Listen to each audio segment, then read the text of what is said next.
Matindi po itong warning at mukhang gagawin ni Senador Erwin Tulfo ang sino man daw po na sasabotahe or gagawa ng illegal na mga hearing to sa kanyang komite, Blue Ribbon Committee na kontrobersyal, kanyang pananagutin. Pakinggan po nito yung kanyang sinasabi. Antindi. Ito'y kaabang-abang dahil baka nga mangyari ito kasi yung iba ay talagang gustong gawin ang gustong gawin. Tulfo sa mga ani ay magsasagawa ng pekeng hearing sa Senado. Si Tulfo ang itinalaga ng tinaguriang new majority na chairman ng Blue Ribbon Committee. Hindi na po ako papayag na maghihiring-hiringan kayo dyan at I will have you arrested. I promise. Wow. Kahit na senador ka, kahit na sinasabi mong matanda ka na, ilang taong ka na sa Senado, try me. Magpahiring ka ng Blue Ribbon ulit. Magpahiring ka. I don't care kung dati kang Senate President, dati kang Speaker of the House, I don't give up. Talagang papahuli kita. Kung hindi papahuli, kung ayaw ng usa, bibiting kita, kukwilyuhan kita, palalayasin kita dyan sa floor na yan. Because I am the legitimate Blue Ribbon Chairman. Magsasampa rin si Tulfo ng kasong libel sa mga nagpakilalang dating sundalo na humarap sa hearing kahapon. Dahil di niya totoo ang sinabi nilang dinalhan siya ng maletang may pera. Yan ang matindi. Nadinig nyo? Kung hindi daw magagawa ng usaa, Office of Sergeant at Arms, siya raw yung gagawa. Bibit-biting ka raw. Kahit ano. Bah, matindi. Kung dati itong si Cayetano ay gusto makipagsuntukan kay Subiri.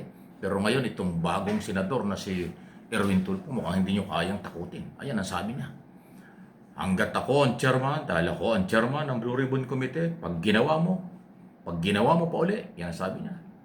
Nang mag-hearing kayo, illegal yan. Ipahuhuli kita. Kung hindi kayang hulihin, ako ang magbibitbit sa'yo. Ilalabas ka raw diyan sa plenaryo. Wow!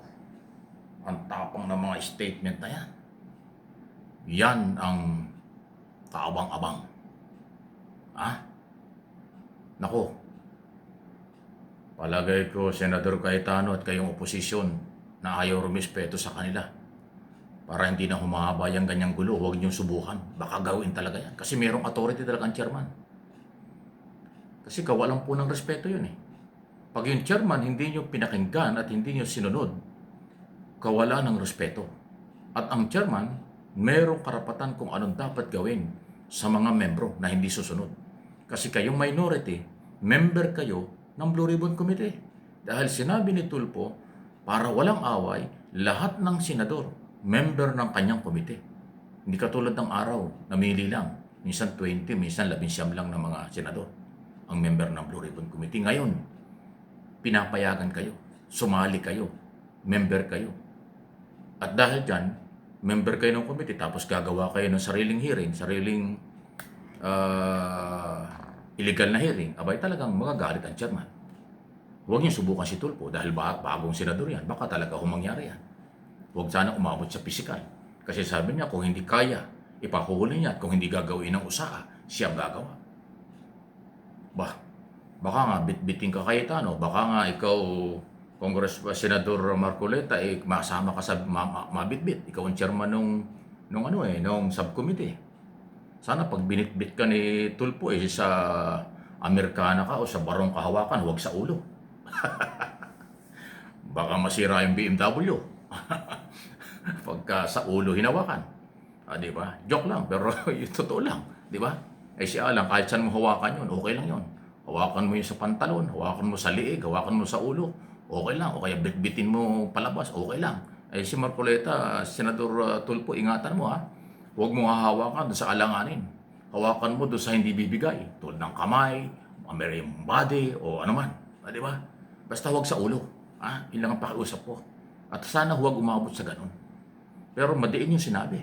Hindi biro yung statement Subukan nyo. Kita mo yung ganun ang sabi niya. Antindi baka kala nyo, nagbibiro ako. Kala nyo hindi si Tulfo. Si Tulfo yun. Ito, gusto nyo pakita ko pa sa inyo. Ayan Sabi niya Matanda ka na, ilang taong ka na sa Senado, try me.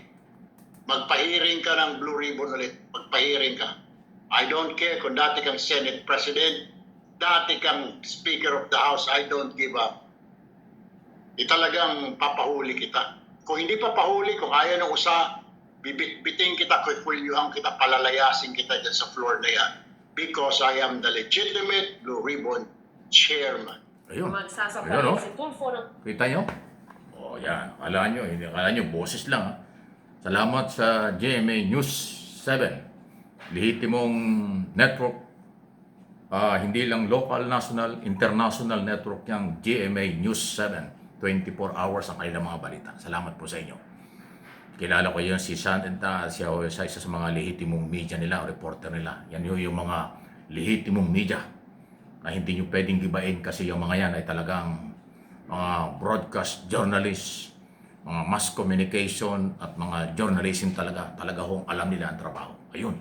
Naku, antindi ha. Matindi ito. Ha? Ngayon lang tayo nakarinig ng ganyan ha. Matagal na tayo nagbabantay sa politika sa ating bansa. Ngayon lang tayo nakarinig ng ganyang warning, babala na mukhang mangyayari. Bibit-bitin ang kapwa senador pagka hindi sumunod. Ipapa-aresto at pag hindi ginawa ng mga kinaukulang inutosang arestuhin, siya yung gagawa ng ganyang galaw. At kanya daw, warning na kanyang sinasabi. Malupit, matindi. Ay sa Lunes na ang simula ng kanyang hearing. At kung halimbawa after Monday, mag-hearing pa rin itong mga opposition led by Marcoleta at saka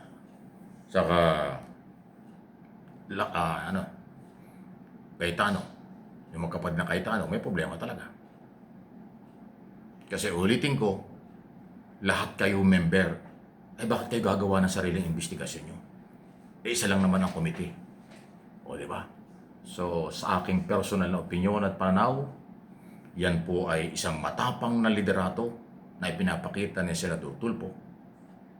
At sa kanyang paniniwala yan, wala tayong magagawa doon. Kung kaya niyang gawin at gagawin niya yan, ating aabangan.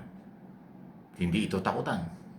Pero yan ang dapat nating naririnig sa mga naghahawak ng mga posisyon sa gobyerno. May balls at higit sa lahat, hindi pwedeng abusuhin. Haharapin niya. Sabi niya, kahit dati kang Senate President, kahit veterano pa kayo, para bang, sige, subukan niyo. Kahit bago ako, nasa akin ang authority as chairman. Wow, ganong katindi, ha?